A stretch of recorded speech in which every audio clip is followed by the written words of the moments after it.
Yep, let's do it. We're going to do another mock draft. We are doing these weekly at the moment. I think at this time of year we find new information. One thing we also do to spice it up, first and foremost, is we're going to be going to pick 30 today.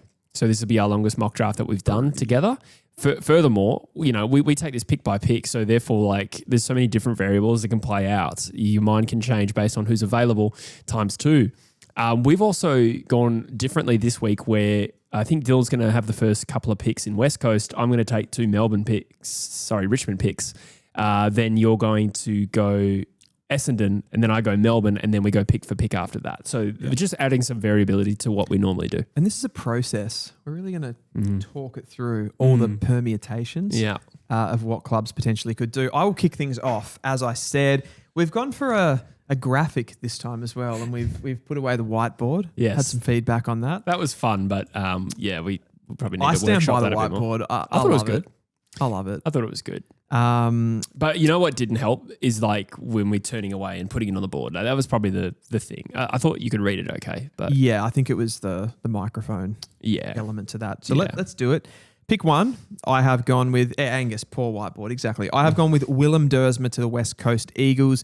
I think this is just about as done at this point. There's nobody else really in line for this pick, and he has had an incredible season, put everything together. He was the athlete. He probably was seen as someone that lacked physicality, and now he's accomplished that. He's overcome that, I feel, and he's done everything that he's needed to do.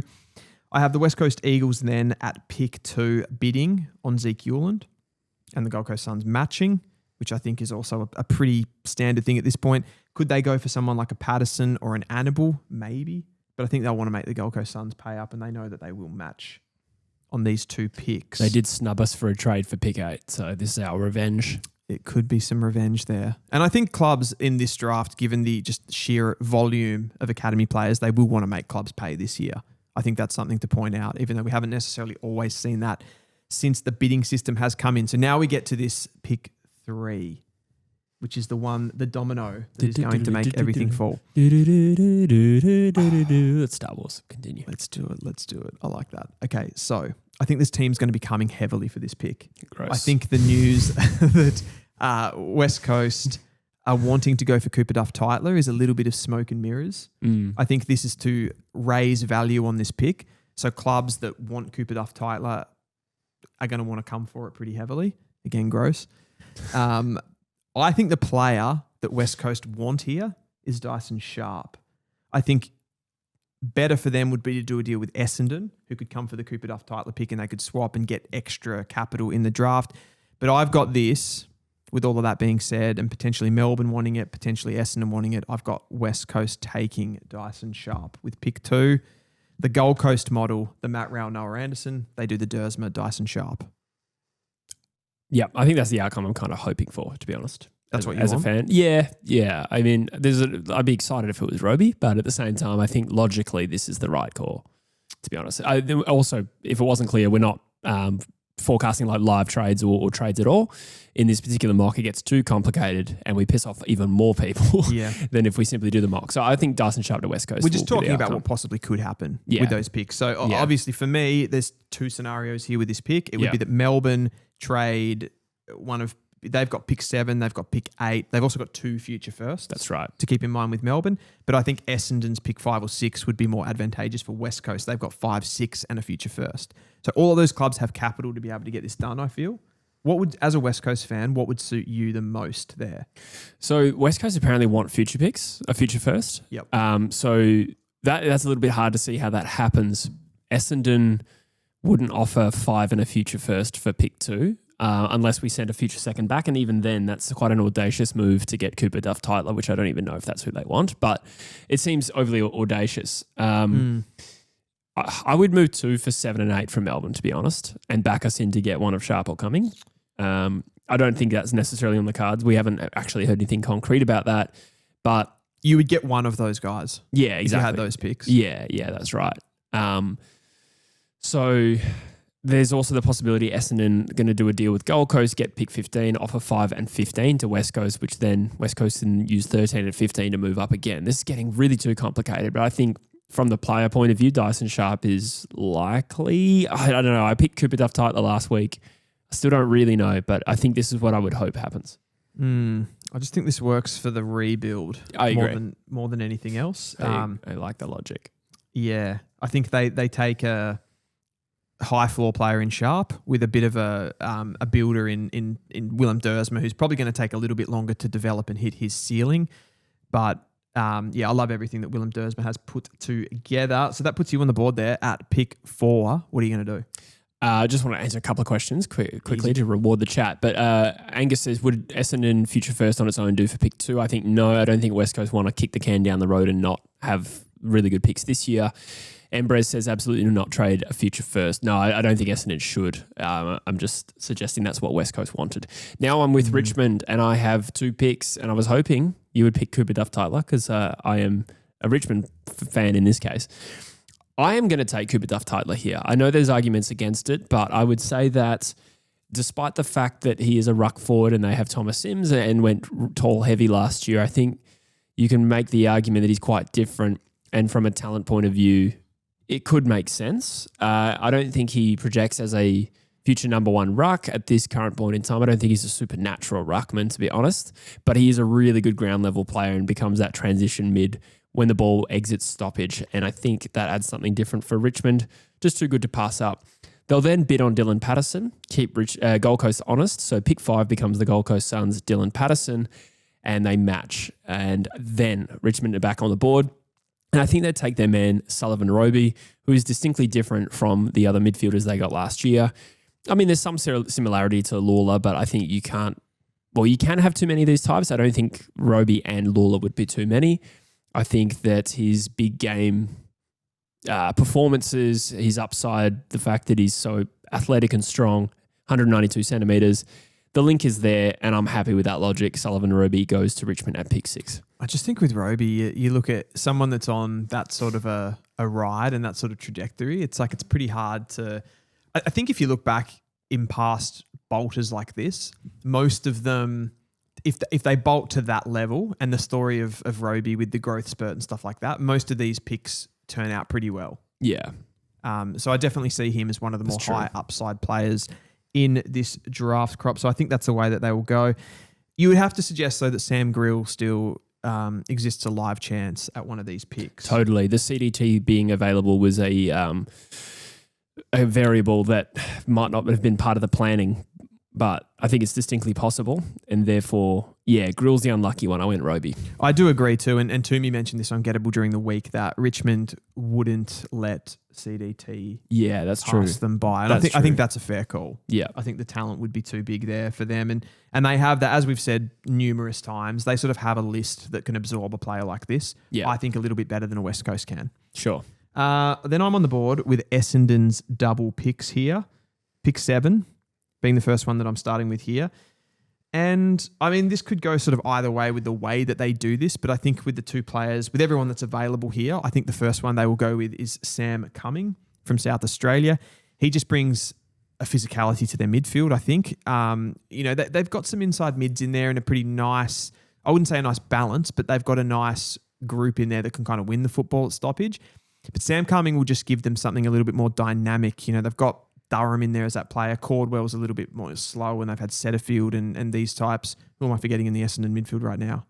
Nick Martin goes in there at times, but he's a bit more outside. Cumming can give them that athleticism and physicality around the ball as well. So he would be an obvious one for me. Then I would have them bidding on Dan Annable with that middle pick, which would fall to 8. So the Brisbane Lions are clearly going to match that, and they have the points to be able to do so.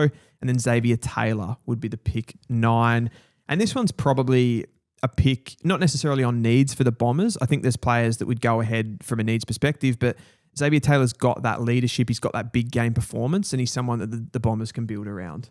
Yep, I like it. Diversifies their options there. I don't think they are screaming for midfielders like maybe some of the other clubs above them, but they took a really good one in Sam Cumming, I think, and a very modern style transition midfielder who, probably more of a burst player at first, and once he builds that endurance, I think he can be a very high-level player.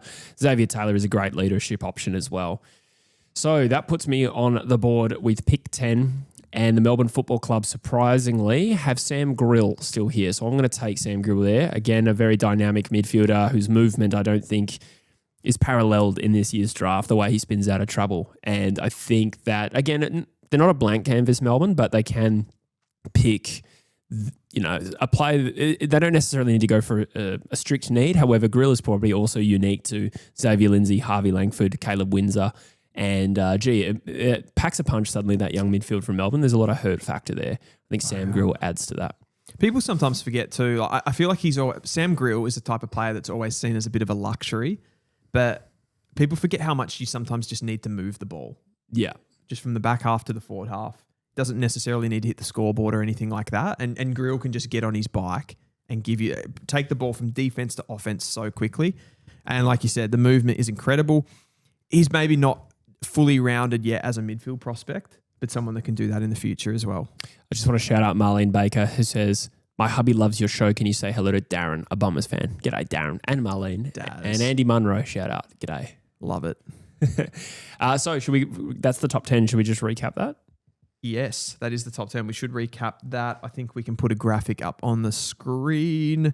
That's Melbourne rounding out the top 10, isn't it? Yeah, there it is. With Sam Grill. And they've all of a sudden got some nice pieces. They do. So should I recap now? I'm yes. just not sure where we're at with the graphic. Yep. We're very high tech. It is. There we go. Oh, that looks sick. Wow, we're really... Yeah, you guys are great. Willem Dersma went at pick 1 to the West Coast Eagles. Zeke Hewlin was a bid for the Gold Coast Suns. Dyson Sharp joins West Coast. Richmond then took CDT and Roby, split by a Dylan Patterson bid. Sam Cumming and Xavier Taylor joined Essendon, split by a Dan Annable bid at pick 8. And then Melbourne have selected Sam Grill, and they still hold the next pick. This looks really good. It does look really good. You guys have done a great job. Oh, I thought you meant the mock, but I meant the graphic. We've done a great job. Screw the mock. That's terrible. Somebody has said no Dean bid. Now it's possible that there will be a bid. We've pretty much split every pick there with a bid, haven't we? Yeah, that's right. And we did the same thing again because I am still on the board, and I actually would put Harry Dean bid here. Melbourne probably have a need for a key back, maybe overthinking it really with the needs, but I think this is probably about right with Carlton matching that bid and Melbourne back on the clock with pick 12. So just to be clear, that was Grill at pick 10, Harry Dean at pick 11 to Carlton. And then at pick 12, this was a tough one. So we've been going with Schubert a lot lately, and I am going to mix it up a little bit this time based on some feedback. And, there's no real need for them to go taller. I think it makes sense. But failing that, I reckon they could go Lockie Doverston. Bit of a bolter if you compare it to Toomey's rankings, but a dynamic small forward that adds something, maybe not that they don't have. They have Cozzy Pickett, but I reckon you can have multiple players of this type who can hurt you. I agree with everything there. I think they would be wrapped if they got out of here with Sam Grill and Lockie Doverston. Just gives them a nice balance. I still do think personally that the key position forward in Aiden Schubert is a live chance. For some, sometimes like clubs get a little bit traumatized, I suppose, by certain players and stuff. And a lot of people are saying Schubert's another Jefferson. I don't think there's any correlation there at all. And I think Schubert is definitely a live chance to come into the Ds. But Kale Morton is also a player that gets an unflattering comparison. It was like, is he this year's Kale Morton? Schubert? I have seen that. I wasn't talking about... Wait. Morton's a mid. Yeah. No, I'm just saying that he is a player that gets that comparison. Yeah, and Melbourne probably, because of that period in the mid-2000s, like they're a club that... that's true. They were traumatised by draft picks a little bit, weren't they? So yeah, I feel like they worried about type. So I don't think whatever their recruiters do, they always have a pretty systematic plan and they execute it pretty well. Yeah. Joel says Dersma is the modern day Morton. I think he's the modern day Bond now that he's coming to West Coast. Yeah, you can go two ways with that, can't you? Yeah. I think Dersma will be great. Yeah, every player is different as well. Yeah. That's you're on the board. Yeah, with the Hawthorn Football Club at pick 13. About that. So we do also, just to note, we have an absorbed pick here from Carlton because of the Dean bid. We just haven't taken that pick.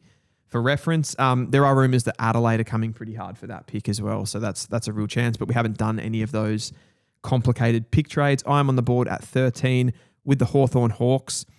And I don't think we went this way last week. I think we went for a Jevon Philippou at this point. I think you had this pick. I've gone for Noah Hibbins-Hargraves as someone that can just come in and be a little bit of a utility for the Hawks. He can play across all three lines. And I think down the track, he can become a midfielder with the inside technical skills that he has. He's also clutch and just a player that I think for a Hawthorn team that is pretty much ready to launch, he can make a difference in this best 23, 24, 23. Yeah. Yeah, totally. And also a little bit different from what they already have. If there's a Sheasel comparison, that makes sense. Hawthorn probably, they're small. Like Nick Watson is distinctly different, as is Dylan Moore.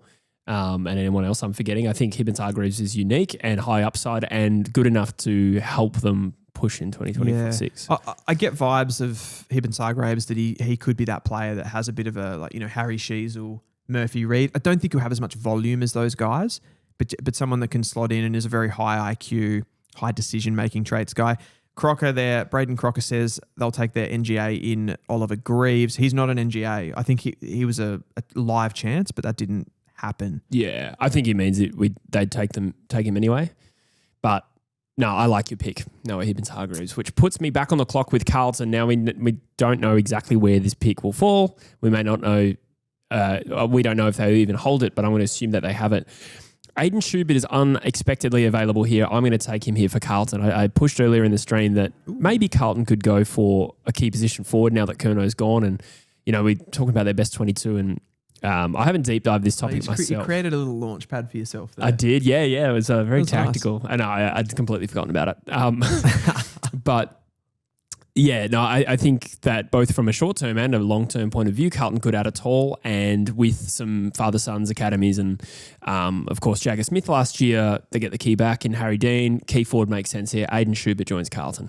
I like it. It's maybe not necessarily the pick that Carlton fans would be the most excited about. I think, with a key position forward, because it's someone you feel that's a bit more developmental, but I think it makes sense with the midfield talent that they're going to have coming through. They got the Harry Dean sort of bookends, future-proofing your key position players, and that's something that they've done in the past as well. So I like that. That puts me on the board with GWS. This is one that Toomey flagged during the week as well, and I think it does make a lot of sense with the types of players that the Giants like to go after.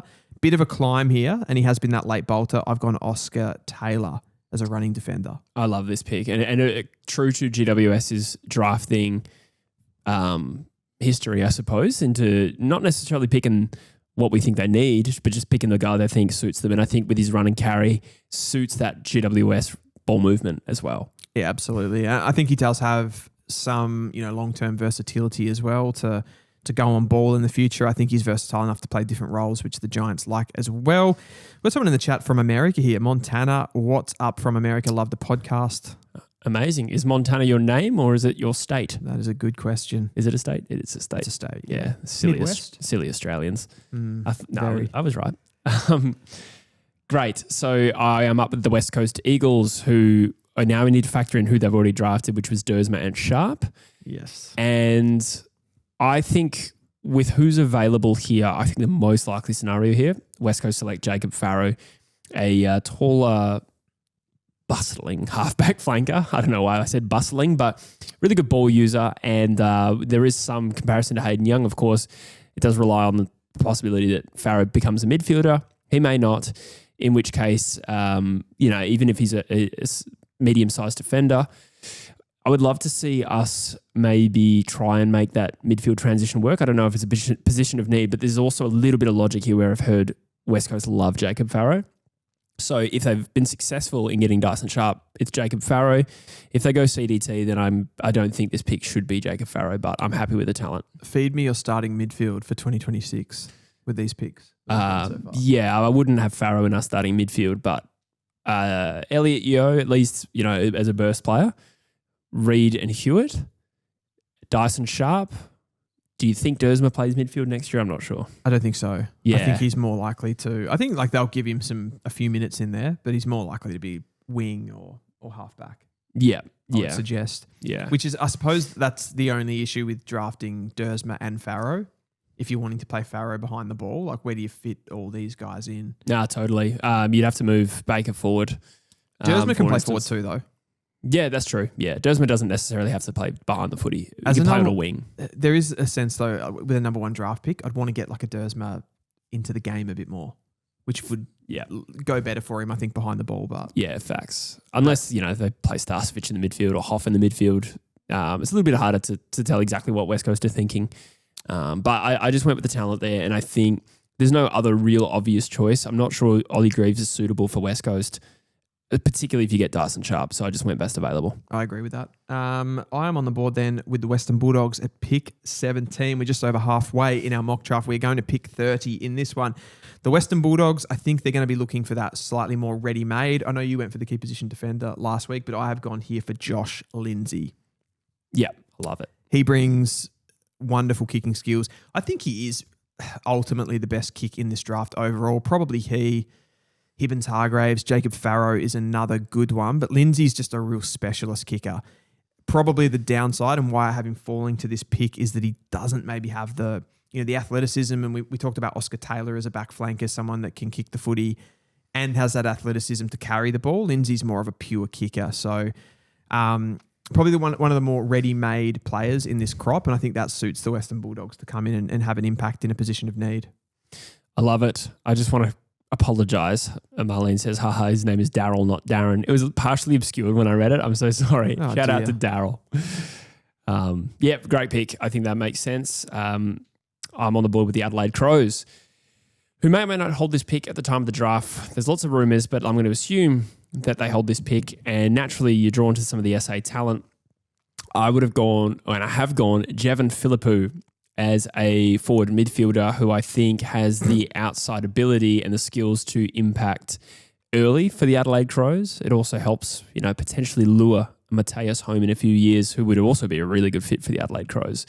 Smaller than his brother, 183 centimetres, at least the last time I saw his measurements, but a real good game changer. Dylan's laughing and I haven't worked out why yet. I laughed at the comments first, and then I laughed at the last time I checked his measurements. Don't know why, just felt funny. Yeah. I was laughing at Brenton Sharp's comment that Lindsay reminds him of Liam Duggan, who can kick. Like, what a combination of two traits there. No, you're spot on with Jevon. You mentioned the brother thing, but I think he's one of the more high upside players in this crop. Jevon Philippou, he's explosive. He's got the movement, similar to a player like Sam Grill. He's kind of up there with that, the way that he can step in and out of traffic and hits the scoreboard, can kick long range, has all those AFL traits, but maybe just hasn't, with injury and a few other things, hasn't kind of been able to put the consistency together. So as a local boy, I think if he's there, Adelaide would be certainly in the mix. Terrific. You are up with the Geelong Football Club at pick 19. Yeah, I went Oliver Greaves here, which we sort of debated about this a little bit, and some of the comments as well. I just feel like the Cats, they've got Bailey Smith, they've got Max Holmes, a bit more of that kind of excitement and ball carriers. So Greaves is a first possession guy. If there's anywhere in their team that they probably lack on field right now, it is just that first possession player, really only having Atkins to carry them in that sense. And they play largely a transition game around that, but I think they still could use someone that's pretty ready-made to come in and have an impact straight away that can just give them the foothold in games in Oliver Greaves. I see that. And with pick 20, I have the infamous Fremantle Football Club, who is very hard to pick for, Dylan. I'm going to go with a really, really rogue one. I think they're going to have the appetite. First of all, I think they're in the position to take a bolter. And I think they're in the... I assume you're going to go Harley Barker here. Do you? Yeah, right. I was just checking something there. Harley Barker would also make sense. I went for Latrell Pickett, who is bolting up the rankings here as a overager by 1 year, if I'm not mistaken, playing Sandford. He's 05. 05, which makes him 2023 draft. Okay, 2 years older. Yep. I think... as somebody said in the chat earlier, you draft for the traits rather than the performance. I think he's kicked some bags lately in the Sandford, and I think would really fit that Fremantle system of coming in and being that opportunistic small forward, which is maybe a little bit different to what they have there as it currently stands. There's also an elephant in the room here. I'm going to let him in. Why? I don't know why. He is the cousin of Cozzy Pickett. Yes, and tell us about that. Well, Fremantle, despite the fact that Cozzy Pickett may have signed an enormous 7-year deal, whatever, we know that doesn't mean a lot in our modern game. And I think they, if Cosy Pickett does change his mind, it would help if his cousin's playing for Fremantle. But in 3 years, if Cosy Pickett wants to come home, West Coast likely to be an absolute powerhouse by then. This just helps Fremantle get Cosy Pickett. So he's a little bit of a sweet treat. A little bit, but I also think he suits Fremantle here. It's a little bit creative, obviously. There could be better options, but his position of need could play early as well, and plugs a hole a little bit in a team that will be fancying themselves to contend. I think it genuinely would contribute more to the next year than, say, Harley Barker. Yeah. Because of the ACL. Yeah, and obviously he's 2 years older. Yes, yeah. Right, so... I mean, you don't pick just for one season, I realise that. I just think there's arguments for it. Yeah, a bit of a narrative pick there. I mean, Chad Phillips there said, I'm shocked to see you rate him that highly.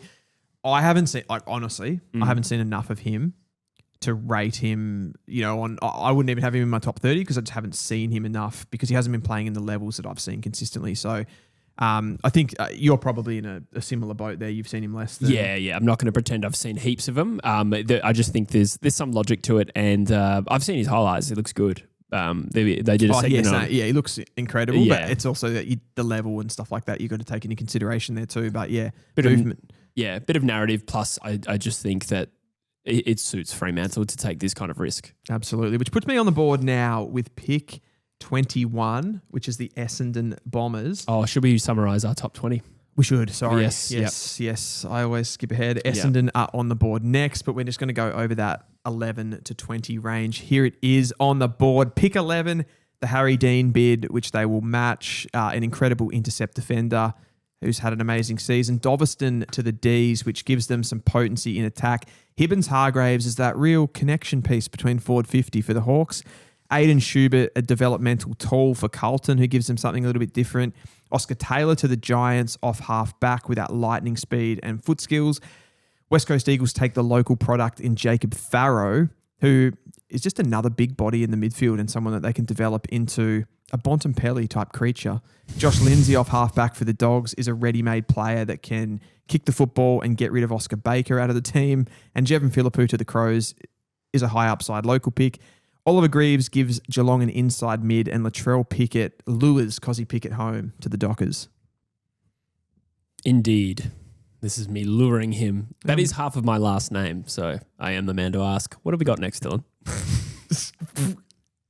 Essendon on the board. Pick 21. I've got them popping a little bid here to one of their big arch rivals, Jack Ison. They have a go at. They're going to call him the Bison for sure. Big Bison Ison. Yeah, big-bodied mid, around the 190 centimetre mark, a guy that actually has some nice traits around just being a big physical presence. He can, win the ball on the inside with that physicality and that size that he has. And he can kick the ball. He's got a nice left foot kick and he can hit the scoreboard when he goes forward. So a nice, well-rounded prospect. He's not as explosive as someone like a Sam Lawler, who you could potentially compare him to, but has pretty good craft and I think will be a nice... again, another one of those players for Carlton that they don't have too many similar types. And with Elijah Hollands, he's probably a type similar to him. So they will match on Ison. They'll bring Ison and Dean through the door, which will put Essendon on the board and have them taking probably the best available player, I think, at this point, or close to it, in Harley Barker. Good shout. I think that I did consider him for Fremantle, but tell us a little bit about Barker. He seems like an athletic wingman. I've got a few people shouting here for Fred Rodriguez. Maybe it's just Braden who wants Fred Rodriguez to the Bombers. But Barker is really a prototypical modern day wingman. He's got elite speed on the outside. He's got great aerial skills. He stands at around 187 centimetres. So he can really go with players in the air. He's not a big physically built strong player as a taller guy. He's more of that lean Dersbury build who just leaps at the football. And I think his typical comparison is Ollie Dempsey from the Cats. He plays really similar to him. He looks like a track athlete running up and down the wing. He's got good endurance and just runs people into the ground and takes marks inside forward 50. He's not the best ground level player, but a real specific one, I think, to that position. I like it. I think that makes sense for Essendon as well, who have a bit of talent on their list. I think you could argue maybe that they don't need this player, but it's more of a talent pick for me. I think Xavier Dersma kind of plays that role for them right now. True. But maybe Harley Barker, they could, turn that into a bit more of a threatening combo. I like it. I do just want to quickly shout out Joel Falconer, who says, this should have some Sandy Roberts. Please look away now if you don't want to know the score song. Do you remember this? Yeah. Yeah. Yeah, I remember that. And the song is it Hunters and Collectors? I can't remember, but it's like right on the tip of my tongue. Oh, that's right. That's not the song I thought it was. Oh. I was thinking, do you see what I see? Do you see what I rings see? a bell too. Yeah, maybe that was both, a footy song. But that was the one I remember. And I just remember because back in the day, it was all like basic. Well, I had just free to wear and you couldn't check the scores. And I remember the fascination with seeing what was happening. I still love that. I remember being a kid and we used to go to local footy all the time. And then you get that stuff. I don't know if it came on the radio, but you'd always have there'd be a game on Saturday or Sunday coming back in the car. Yeah. The radio. Good times. The late 60s. I remember it like it was yesterday. Where are we? I'm at Hawthorn here. And I'll tell you what, Dylan, it's bidness time. Because I'm double bidding. Merry bidness. I'm going to bid on a couple of players here. Hawthorn will bid on Essendon's Adam Swade, a small forward/medium midfielder forward. A bit of revenge for the Merritt ordeal, but also probably about the right range. So that's why I've picked it here. And I'm also going to keep Sydney honest. A bit of revenge to the 2012 grand final where Max King, I'm going to nominate Max King here as a bid at pick 24. So you're assuming Essendon match at pick 23, they get Adam Swade. And the Sydney Swans get Max King, their first academy talent, bit of an undersized key forward. So you've got the double. I have. The double bid. Yeah, it's Hawthorn. They do what they want, man. They do. They do. Different rules. No, everyone's allowed to do this, and Hawthorn are back on the clock with selection 25. And I'm taking probably the biggest slider so far in Mitchell Marsh from the Perth Scorchers, who is now playing for the SA under-18s. Ridiculous career shift. Mitch Marsh, again. So wait, there's a Bison. That's true. Which is his nickname. Bison. And there's a Mitch Marsh. Yeah, that's true. Yeah, there's a very Scorchers theme to this. Yeah. Mitch Marsh is too good to pass up here, and this is the second draft in a row we've sort of had him sliding, but that's kind of what happens when you go pick for pick and when it actually plays out. I think this is underrated. I think you could make a case for Mitch Marsh being as early as Carlton's pick, which I took Aiden Schubert. Yep. I think there's a decent similarity there. There's other teams. My opinion, I'd say the earliest Mitch Marsh goes is Hawthorn's pick 13. Wow. Yeah. But you take Hibbins Hargreaves, obviously. Evidently you did. I did. Yeah. Yeah, no, fair enough. It's at the same time, like we're doing this mock, it is difficult to see Mitch Marsh going at pick 25. It feels too late. I think his versatility is hurting him a little bit, I feel. Because he's a really high quality player, but he is that Jack Gunston replacement for Hawthorn. So I think it makes sense whether they take him with their first pick. I think he's got a big range of where he could go. And someone has to slide. You know, if it's not Mitch Marsh, it's probably Harley Barker. Yeah. Probably Noah Hibbins Hargreaves. Probably Jevon Philippou. Tyler Williams. So that puts exactly who I was going to say next. We've decided to give you both of North Melbourne's picks. So you can have pick 26 and 7, which are North Melbourne's picks. They finally enter the draft. Yeah, I've probably spoiled a little bit here. In between that Hawthorn pick, we do have some absorbed picks of the Brisbane Lions and Gold Coast Suns. Good point. We'll be matching some bids, but I've gone here with pick 26 for the Kangaroos, Blake Threadgold, one of my favourite players. I think there's a chance that he goes inside the top 20 if somebody particularly wants him in there. I think he's kind of got everything, this guy. He's athletic. He can run with the ball. He can kick the ball. He can lock down on those big key forwards, but he can also play because of his athleticism. He can play on those Mitch Marsh types who he played on in the grand final for Sturt, and he dominated. Interceptor, lockdown, can pretty much do it all.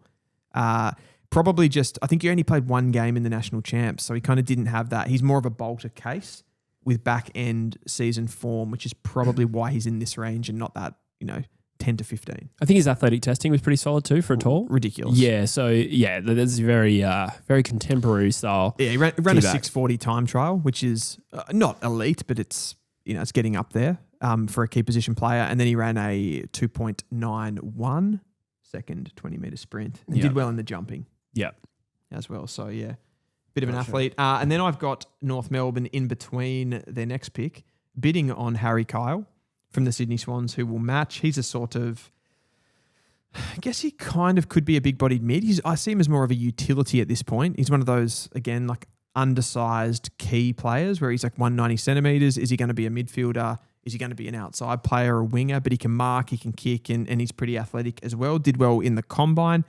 Sydney will match on him and they'll still potentially have points to go on somebody else. And then I have at 28, I couldn't decide on Archie Ludovic or Louis Emmett here for North Melbourne. I went with Louis Emmett. I just think he's got a bit more physicality and competitiveness to him.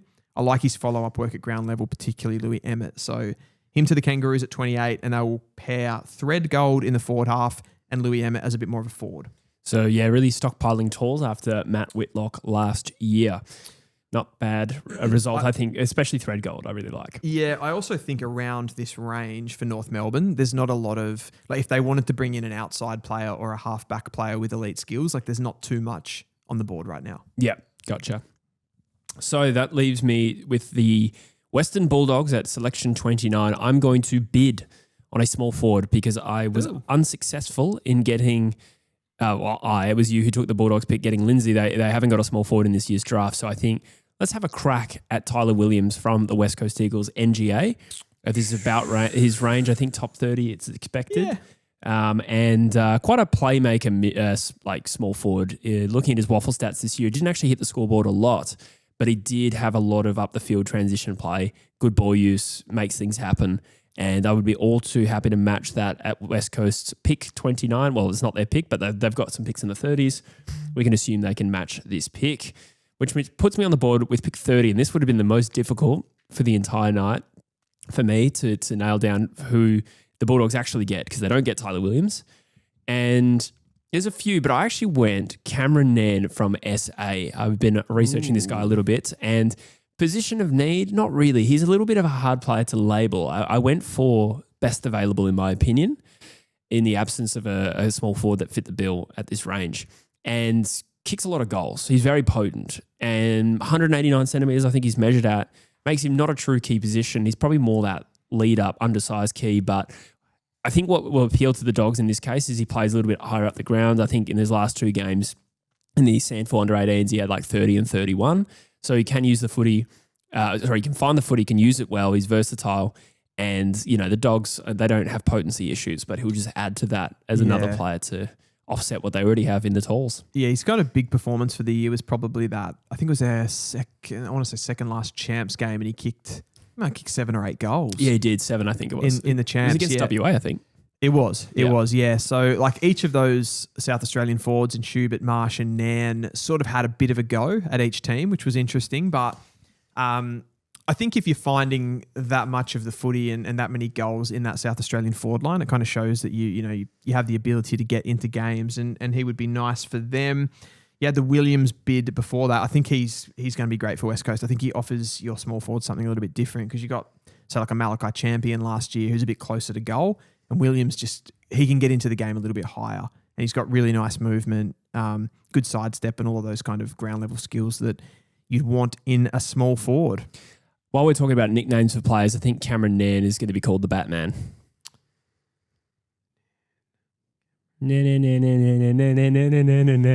Batman. I heard our producer laugh. That's good enough for me. So embarrassing.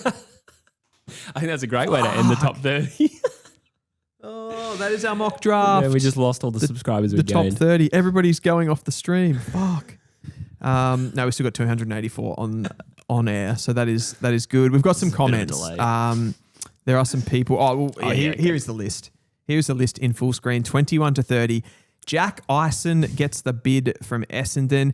This is probably a little bit high for Jack Ison, but I do feel like he'd be a player that Essendon would be sort of keen on, I feel. Potentially. So then Essendon take Harley Barker as the best available open pool player. They cop a bid themselves from the Hawks for Adam Swade, who they bring into that Calder Cannon small forward line of Isaac Kako, Adam Swade, and they'll get Hussein El Ashkar later on. Sydney take Max King with a Hawthorn bid. Then the Hawks take Mitch Marsh, who's the best available talent left on the board. Blake Threadgold, the big...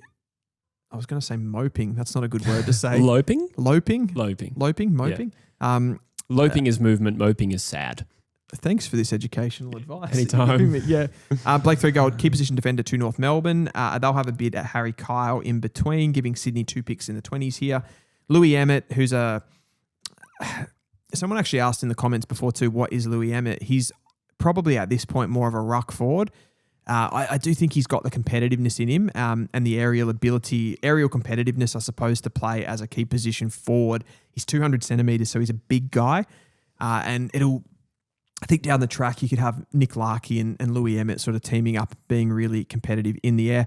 Tyler Williams to the West Coast Eagles as an NGA, and Cameron Nairn as a medium forward to the Western Bulldogs rounds out our top 30. Will Josh Lindsay be his Robin, or will it be the other way around? But only time will tell. Only Dylan. time will tell. Yeah. Still have no idea how you've made that connection. This is incredible. It's incredible how my brain works. Yeah.